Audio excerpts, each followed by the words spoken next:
आप सभी का स्वागत है इस क्लास में। जैसा कि सभी को विदित है, अभी ऑनलाइन क्लासेस चल रही है। आप सभी लोग क्लास करने आ रहे हैं, ये बहुत ही अच्छी बात है। आज अपनी क्लास का जो टॉपिक है वो है फ्री ट्रेड वर्सेस प्रोटेक्शनिज्म, अर्थात स्वतंत्र व्यापार वर्सेस संरक्षणवाद।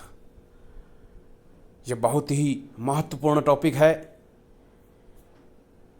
पूरी दुनिया में कई वर्षों से इस विषय पर बहस चल रही है। इसी बहस के दौर में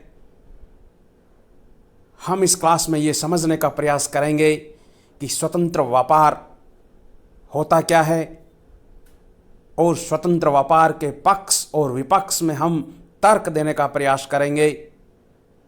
उसी प्रकार संरक्षणवाद को हम समझाने का प्रयास करेंगे और उसके पक्ष और विपक्ष में तर्क देने का प्रयास करेंगे। जैसा कि इस टॉपिक में लिखा हुआ है, सर्वप्रथम स्वतंत्र व्यापार है क्या। स्वतंत्र व्यापार अर्थात जब दो देशों के मध्य व्यापार होता है तो उस व्यापार पे किसी प्रकार का कोई लगाम नहीं है, कोई किसी प्रकार का टैरिफ नहीं है, कोई किसी प्रकार का टैक्स नहीं है, कोई किसी प्रकार का कोटा इम्पोज नहीं किया गया है।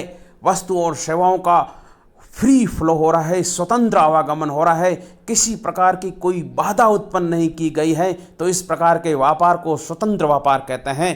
और उसके विपरीत यदि अंतर्राष्ट्रीय व्यापार में दो देशों के मध्य होने वाले व्यापार में किसी प्रकार का टैरिफ है, किसी प्रकार का आयात कर लगाया हुआ है, किसी प्रकार का कोटा फिक्स किया हुआ है या किसी प्रकार की अन्य रोक लगाई हुई है, तब इस प्रकार की रोक को संरक्षणवाद कहते हैं। संरक्षणवाद के भी कुछ फायदे हैं, कुछ नुकसान हैं। सर्वप्रथम मैं स्वतंत्र व्यापार के कुछ फायदे हैं उनको गिनाने का प्रयास करूंगा, उनका वर्णन करने का प्रयास करूंगा।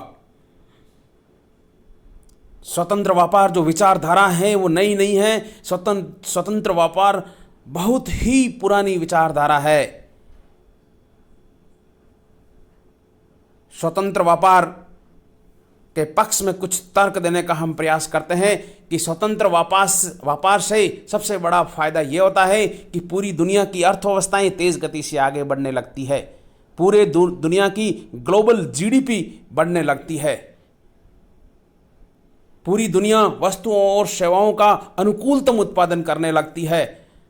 देश उन वस्तु और सेवाओं का उत्पादन करता है जो तुलनात्मक रूप से सस्ती बनती है, अर्थात उस वस्तु को बनाने में कम लागत होती है। वह देश उस वस्तु का उत्पादन करता है, उसको उत्पादन करने में उन्हें एफिशिएंसी हासिल हो जाती है, तो वो देश उस वस्तु और सेवाओं का अन्य देशों को निर्यात करता है। और ऐसे निर्यात होने से प्राकृतिक संसाधनों का पर्याप्त मात्रा में दोहन होने लगता है। आधा देश का आधारभूत ढांचा मजबूत होने लगता है। उस देश में स्किल आने लगती है, उस देश को उस वस्तु को उत्पादन करने की कला प्राप्त होती है।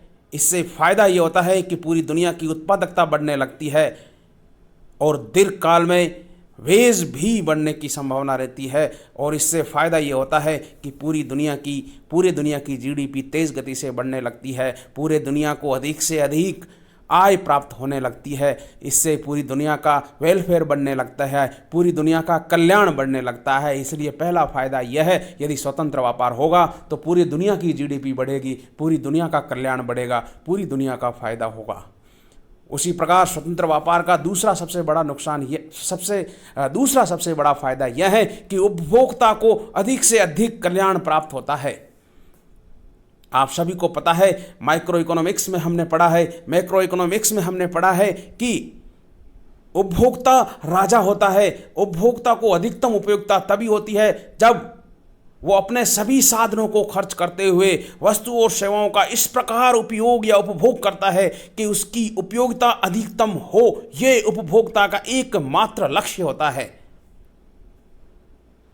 यदि कोई देश किसी वस्तु को उत्पादन नहीं कर सकता, तब उपभोक्ता का कल्याण कम होगा, उसकी उपयोगिता कम होगी। अब जब अंतर्राष्ट्रीय व्यापार होने लगता है तब उसकी उपयोगिता बढ़ने लगती है, वो अधिक से अधिक वस्तु और सेवाओं का उपभोग करने लगता है, उसकी उपयोगिता बढ़ने लगती है, उसकी संतुष्टि बढ़ने लगती है, उसका कल्याण बढ़ने लगता है। जब व्यक्ति का कल्याण बढ़ता है तो देश का कल्याण भी बढ़ेगा। इसीलिए ये कहा जाता है कि स्वतंत्र व्यापार में उपभोक्ता का कल्याण अधिक से अधिक होता है, क्योंकि स्वतंत्र व्यापार में प्रतिस्पर्धा होती है।